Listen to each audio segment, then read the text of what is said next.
1st of March.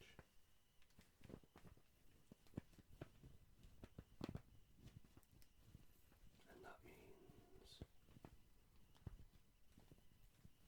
soon we will be planting things in the garden.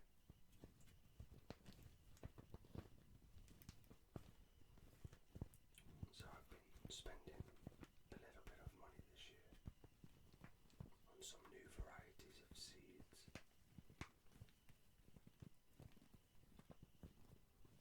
which I have inside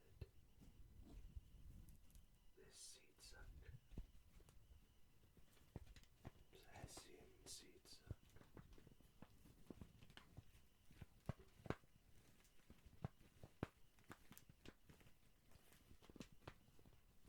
The seeds inside here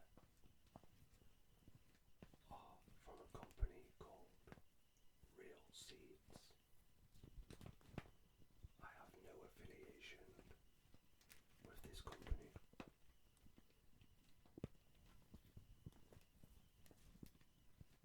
but they do amazing things, bringing back once thought to be extinct fruits and vegetables, and propagating them for us all to enjoy.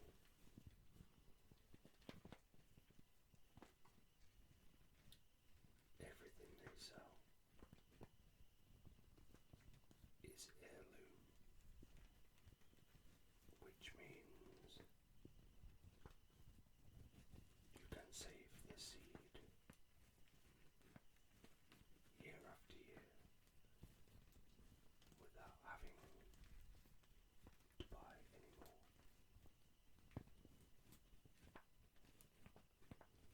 Let's see what we've got inside, shall we?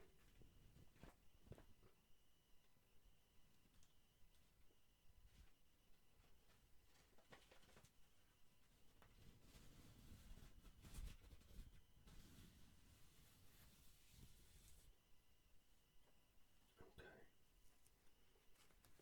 So inside, let me show you a close-up. These are the cool little paper seed packets,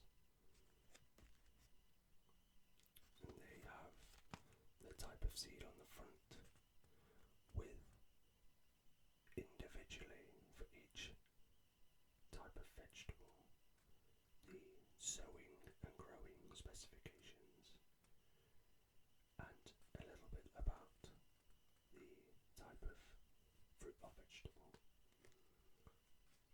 And then on the back it gives you a little bit of information about saving the seed year after year.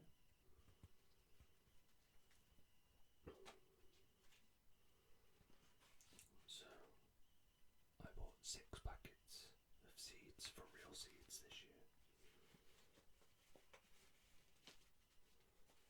and I'm going to go through them one by one.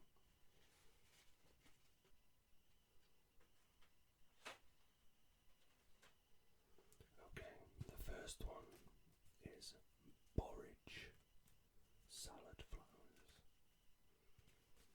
Borage is a very important flower to have in your garden every year, as it's fantastic for pollinators. You can also feed it to chickens. It's a dietary supplement.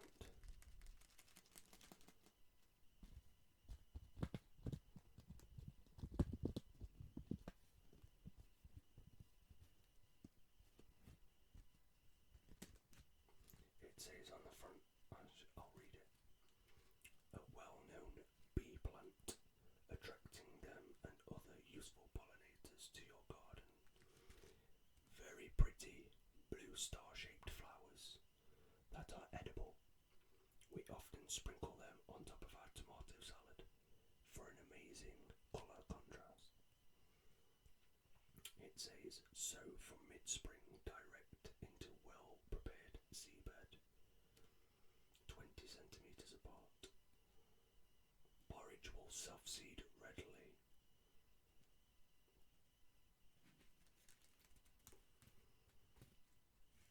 And these are packed in Wales.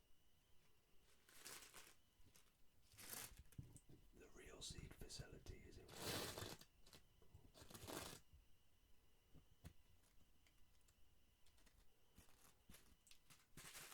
It also says on here, real open pollinated, non-hybrid, non-GMO seeds, which is what we like. Packed in Wales by Ben, Kate, Kathy, Tam, Ian, Howard, Melissa and Josie. Shout out to the RealSeed team. And I love the fact that these are little paper package. And the fact that each one is customised is just incredible. Okay, next up we have Tamara cucumbers. These are for slicing, not pickling. An excellent dark green cucumber sent to us by Robert Bronze. Very many female flowers set early on.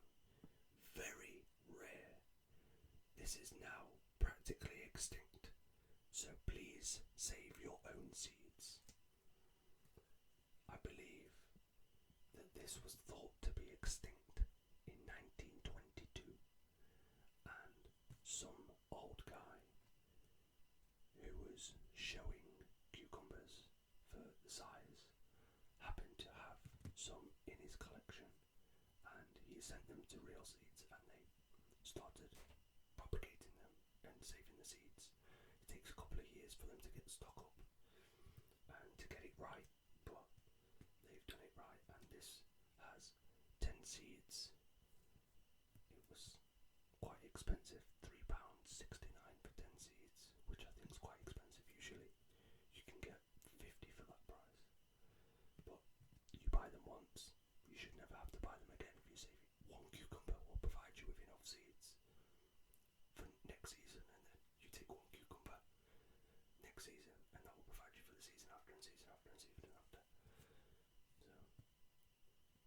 So it says, sow in small pots in spring heat. Needs 22 degrees Celsius to germinate. Cold nights will stop germination. Hard enough, then plant out 12 to 18 inches apart when the plants are established into well-manured bed. I can't wait to try these. Usually we grow Bev Alphas and Telegraph. Telegraphs are the long ones you get in the supermarkets. Bev Alphas are smaller, very, very, very tasty cucumbers. Smaller, and they're great for pickling.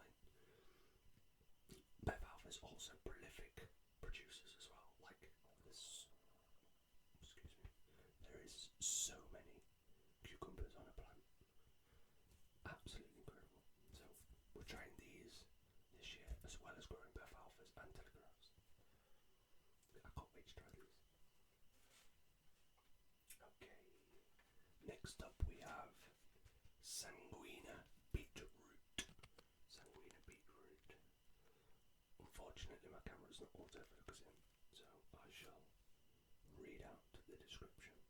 A special variety of deep red beetroot, making conical roots with a good sweet flavour. It is very juicy and is the most productive we have found. We tried to grow some golden beetroots last year and they didn't do very well, so I have very, very, very high hopes for this beetroot this year. What does it say here? See our website to learn how to save your own seed. So this company actually encourages you to save your own seed. Real, open pollinated, non-hybrid, non-GMO seeds. And I love the fact that they have all the sowing instructions on here as well. Sanguina has been in our collection right from the start, and it is simply the best. The name means bloody, and it is very apt. A very red colour. I'm not a huge beetroot fan, but if done well, grow your own, tastes way better.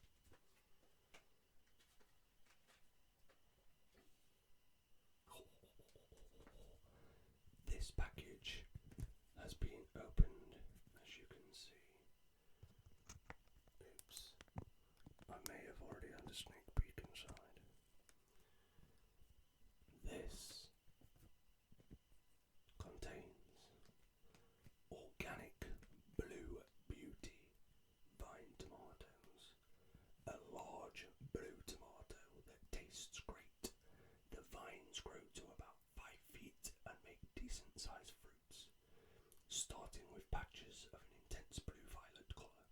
When ripe, this blends with red also. There we go. Just has regular tomato sowing information. There's regular tomato sowing information on here. We've already potted these out and started to germinate. I don't think there's that many left. Again, these were about £2.70 for 10 seeds, so quite expensive, but you take one tomato, it has more than enough seeds for you to never have to buy any ever again. Another thing with heirloom seeds, if you're saving your own seed for your particular zone and your particular area and microclimate, every year that you save your own seeds, the seeds get better adapted to your climate. So after 3 years, I think it's three seasons, you take the best specimens of seeds every year and replant them and use them. And after 3 seasons, they'll be perfectly adapted for your climate to have the best results. It takes 3 generations for them to adapt genetically. Now this is a new one, because this year we're trialling out the Three Sisters method with corn. We're growing beans, climbing French beans up the corn with a base of butternut squash, just like the Native Americans used to use. We've got a whole raised bed allocated for this method. So we have got some corn seeds. These are organic double standard bicolour sweet corn. They are bicolour yellow and white kernels. An early sweet corn with both white and yellow kernels, not a hybrid, so widely adapted and robust. This is the first new sweet corn bred for home growers for many years. And with corn, it states that you must plant it in blocks rather than lines for easier pollination. The wind blows the pollen, which I didn't know until last season when our corn didn't pollinate.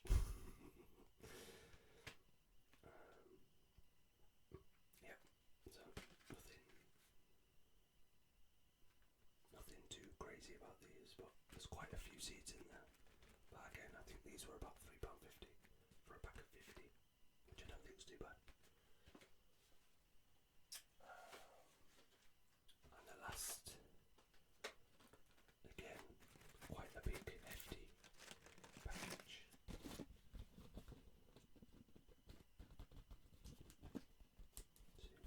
See what noises we can get.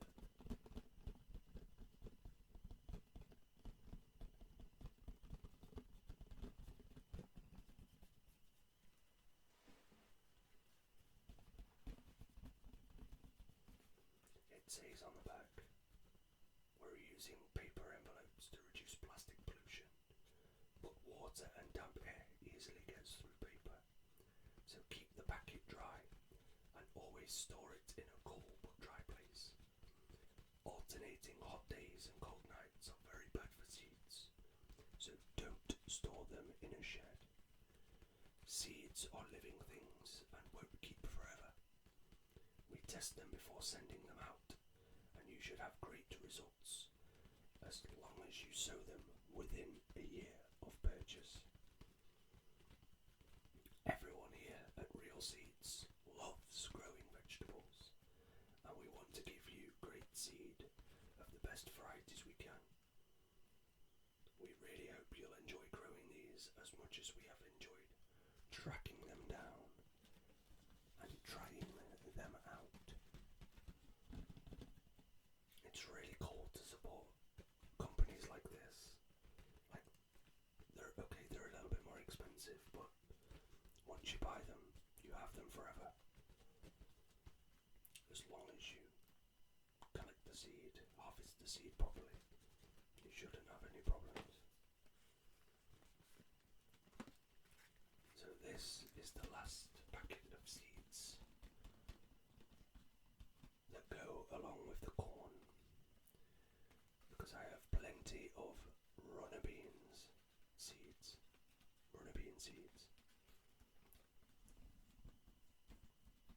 But we have already allocated 2 raised beds for them, so I didn't want to grow those beans up the sweet corn for the 3 sisters. So we are trying out some abundance climbing French beans. This certainly lives up to its name, an early green bean bearing large numbers of slightly flattened pods. The flavour is excellent as a fresh green bean, or save dried beans to add to soups.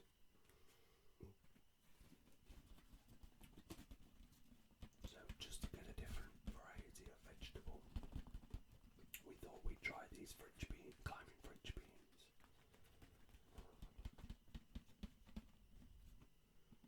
I wonder if I can get these. Oh, that might be too noisy.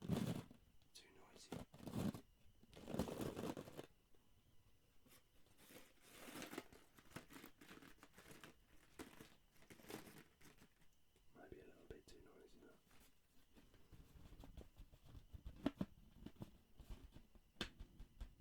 I love these paper packets though. They're really, really cool.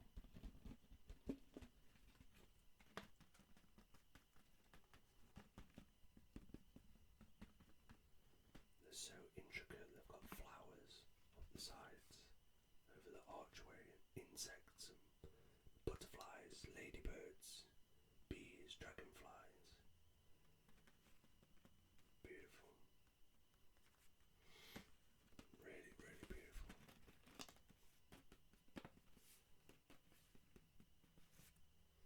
Okay, that's the last one from RealSeeds.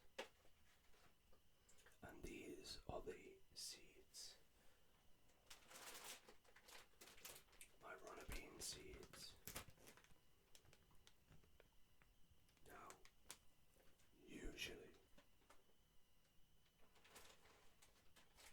runner bean seeds are purple with black spots, and I have some of those in my collection. But these are special because these are known as White Lady, and they are prolific. I have never ever seen runner beans that produce as many beans as these do.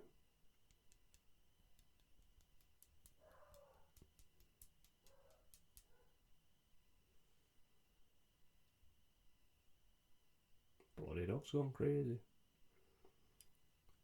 These beans are so prolific. From a few plants up a A-frame, you can get kilos and kilos and kilos and kilos and kilos.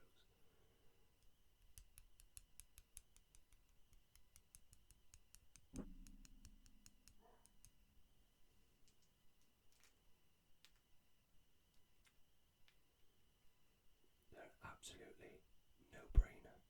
Super, super easy to grow. Really tasty. Freeze really well. Give them a wash, chop them up, chuck them in a freezer bag. Last for months in the freezer.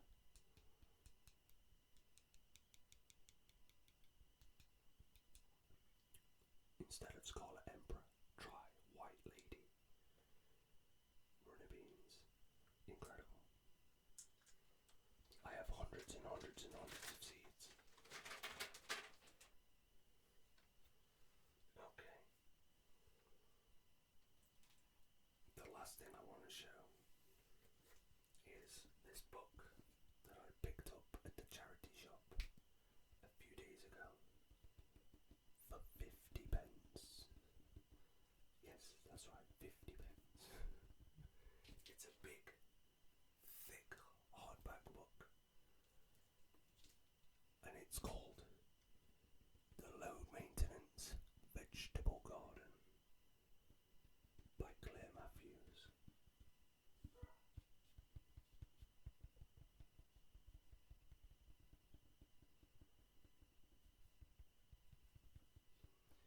It just shows you that you can find educational material that will help you be able to grow your own food for next to no cost. You just have to look. I go through charity shops regularly looking for books like this, books on preserves, winemaking,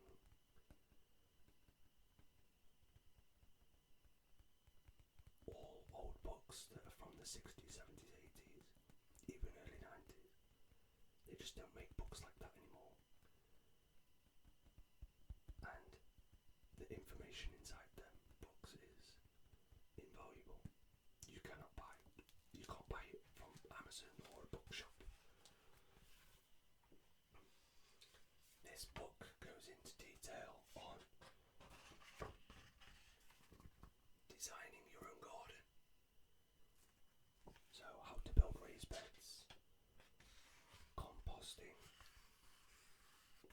wood chip paths, archways, as you can see, archways up there, raised beds. There's lots and lots of colour. Tells you what's easy to grow, what's hard to grow.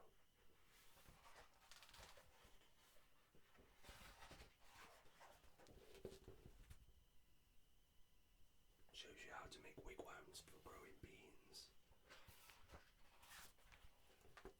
That's a roots and tubers section, so all about artichokes, potatoes, rhubarb.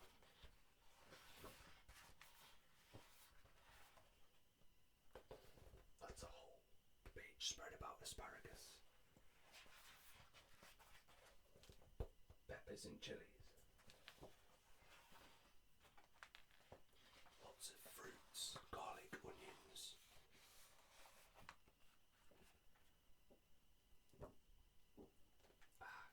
Here's an interesting section. This is a calendar. This shows you what to plant in what month and when to harvest. And it also shows you tasks and job lists for every month. Like the annual mulch the whole growing area. And around all perennials with garden compost, except for the bed that is to be sown with carrots. Because carrots like really poor quality soil.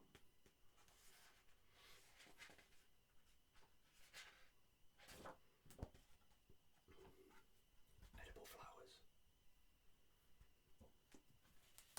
Books like this, if you're growing your own fruit and vegetables, are absolutely invaluable. Let's do some tapping.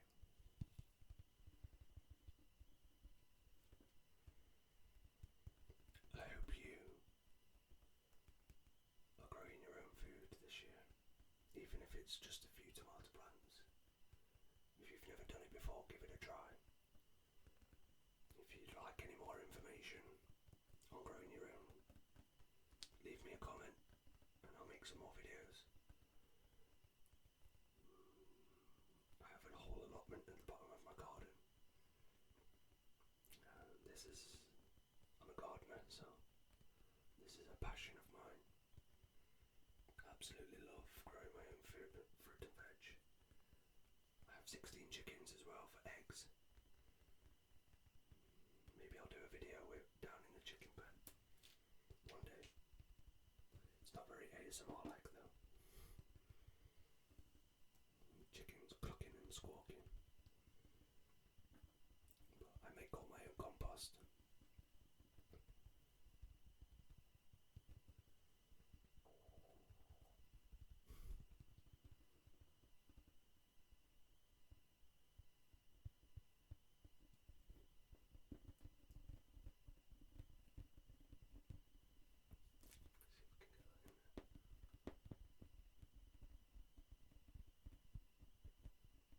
It's pretty good tapping.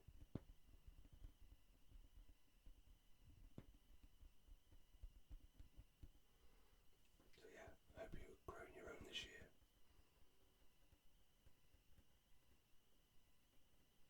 And if you've never grown any before, why not try? Even if it's just a little herb bed for cooking with. Lots of herbs are hardy, you can grow them and leave them over winter and they'll be absolutely fine.